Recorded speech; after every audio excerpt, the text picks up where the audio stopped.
During their meeting in Paris, the Labour leader and French president discussed a number of thorny issues including Britain's relationship with the EU, and how to tackle small boat channel crossings. Sir Keir Starmer held a private meeting with French President Emmanuel Macron during his trip to Paris earlier in the week to discuss a number of thorny issues including Britain's relationship with the EU and the migrant crisis.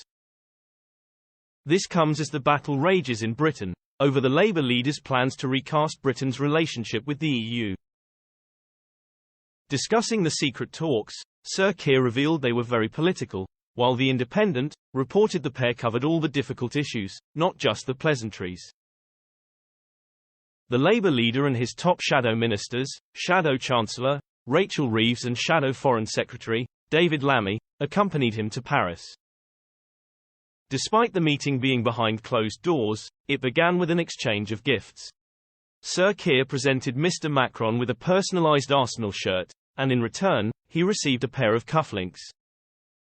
Speaking to reporters after the meeting, Sir Keir said, "We had a very constructive and positive meeting, which as you can imagine covered a wide range of issues."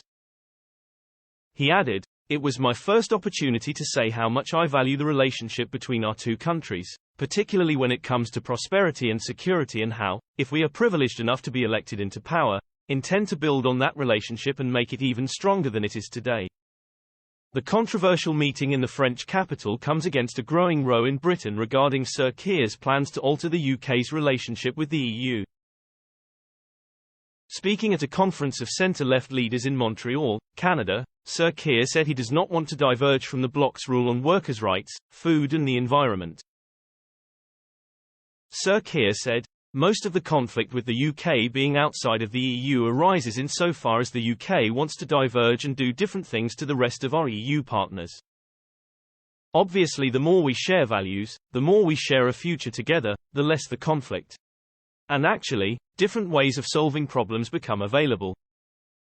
Actually we don't want to diverge, we don't want to lower standards, we don't want to rip up environmental standards, working standards for people that work, food standards and all the rest of it.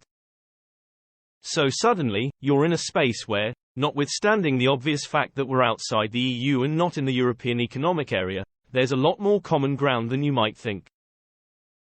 Sir Keir's remarks drew flack from the Conservatives, with Mr Hunt saying the opposition's stance will worry a lot of the people who voted for Brexit.